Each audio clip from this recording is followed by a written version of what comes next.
Batman Beyond is getting its own miniseries written by Adam Beachman, who worked on the Batman cartoon, and drawn by... Don't say it so negatively. I guess it was kind of like a hit or miss. Well, one, they brought in the Black Mask. That was awesome.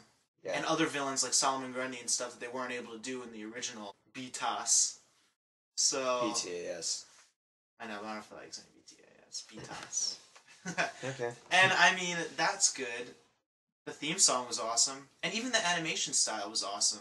Well, the theme song in the first season was good. The second one, not so much. Yeah, but I mean, like, just the animation was good, too. I liked a Yeah. lot of their character designs. Not all of them, but a lot of them. I don't know if I felt the Joker with bare feet flipping around thing. He was a mix between, like, the Creeper and the Yeah, Joker. and the Joker. But, I mean, other of their designs were awesome. Like, I liked their Bane design was pretty cool. I hated their Poison Ivy. Yeah, the portrayal of that, she was a high school Oh, student God. activist, whatever. Terrible. Like, and she was friends with Barbara Gordon. And they made Barbara Gordon, like, so tiny. Like, isn't she a tiny girl? They were kids, basically, yeah. So Yeah. was Robin. True. Their Robin was awesome, though. Well, I mean, his character design, anyway. I liked his And his theme personality song, and his too, voice, with, too. like that string going, boom. Yeah, Like, very cool. See, I don't know. I like that animation style, but again, and this is the most important aspect, the stories were hit or miss, and he's Yeah. the guy writing the Batman Beyond. I'm unsure about Like, that. it's not Paul Dini, Bruce Timm, is it? Yeah, it's not. Like, Bruce Timm has to do a cover. Paul Dini has to do at least one story. Come on, At least, yeah. it's their baby going I know, out they into the created world. it. You know what I mean? Plus, you could tell DC loves, like, that costume. They love It's it. awesome. They I sneak think it's it. awesome. They sneak it into, like, all Yeah, sorts I mean- of comics. Yeah, I mean, it had a cameo in the Batman Superman story with the alternate universes with Bizarro. Mm-hmm. Also, actually, no, never mind. I don't want to get into Brainiac. We should give like a synopsis for those who don't know what Batman Beyond is. Batman Beyond is basically, in DC terms, an Elseworld that takes place 50 years in the future. In the animated universe. Yeah, but Not I was in the like, sort of comic one. well, I was just like, saying like DC terms Mhm. and all that stuff.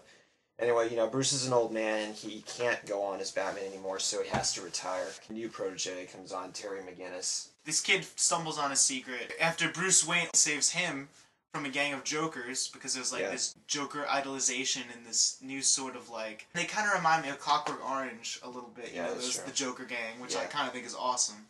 And I hope they take it further in the comics because they could be more mature. So also with the writing, who's the artist on it? Dustin Nguyen. Nguyen. Oh, okay. Nguyen. Whose previous works were Authority, Revolution, and Detective Comics. Oh my God, he's an awesome artist. Yeah. Did you ever see the Authority comics? Oh, I've seen it. Holy crap. They're intense and they're pretty mature too. I really feel like for the Batman Beyond universe, you almost want a more stylized, edgier, like simplified, like Bruce Timm or who we're going to talk about later, Kaiser. Yeah. Like that sort of art style. Well, I mean, you've seen the cover for it, and it looks, Yeah, but he also, I wanted to touch base on is this during his high school years? Because he looks jacked and older. I'm sorry. I kind of prefer to see, like, more adventures of the adult Terry McGinnis in his 30s. Right. Because we have the TV show. I agree with you. We know what happened in his teenage years. We all watched it. And if Yeah. you didn't, go watch it. It's awesome. Yeah, and in the comic book, you could do, like, a flashback, to his origin. Don't even waste time. Make them go see Batman Beyond, get those DVD sales up, Yeah. and then Yeah, now show that's him true. in his late 20s and 30s. When he is, like, at the age of the Batman that we know now. Yeah, and you don't need the whole, like, revelation that he's, Bruce Wayne's biological son. Or anything You don't like have to touch base on that. that. Yeah, you don't need to explore that. And I guess we don't need to explore that either. We'll just leave that as a Yeah. big teaser.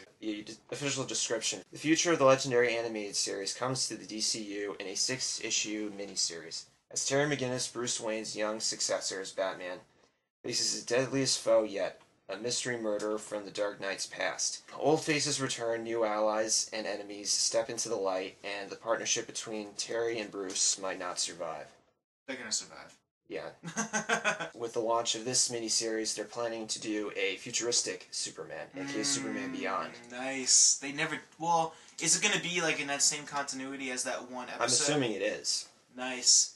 So With this him is in kind the of all-black, like, Kryptonian outfit. It's like the older Superman when he's like Bruce. He's in his 80s. Where he's like, you'll outlive us all, Bruce. You're too stubborn to die. Yeah, right. But he was also a little bit darker. He still had a little bit of the Superman Yeah, but he didn't seem quite as hopeful. He'd seen so much stuff and fought so many things that it's kind of like, he's more stern. He still had kind of his same attitude, but he knew shit had to get done. Hmm. You know what I mean? He's a little more Yeah. military, if that makes sense. Yeah, exactly. Like in part two of said episode I just said about, when Terry was going after Aquagirl for unleashing, the Star Rose, into the world. Superman was like, we got to cave into the thing, and he knew what he was getting himself into. Yeah, stuff like that. Like, he's a little more, like, cutthroat. I guess that just comes with age, doesn't it? Yeah, I guess that's true. And just all his experience. So it should be really interesting. Is that going to be a 6-issue miniseries, too? Yeah, probably. Excellent. Well, going back to Batman Beyond, and Old Faces, hey, it could mean that they could bring back the past Batman villains, like, Well, the ones that would be able to survive. Yeah. Mr. Freeze? Yeah, Mr. Freeze. Well, no, he kind of died. Well, in the continuity of the... Well, that's the continuity they're basing it on. Yeah, that's true. Yeah, so that's Poison Ivy, I'd like to see. If she was actually immortal because she was so plant-like. I guess you're right. I guess it is Hush. Going by the cover, it looks like, a shrouded figure, wrapped in bandages, so... Mm-hmm. It could be, like, him or, like, his son or, like, a predecessor or something. Well, it's not the Joker. No. And it's not Blight, because Blight didn't have any eyeballs. Because he was a glowing skeleton. It's not Bane. He's already been accounted for. So it's kind of hard to put into perspective who would still be alive. Yeah, because Bane was in that respirator, he had to live off the venom because he was addicted to it for so long. Yes, we're looking forward to that series.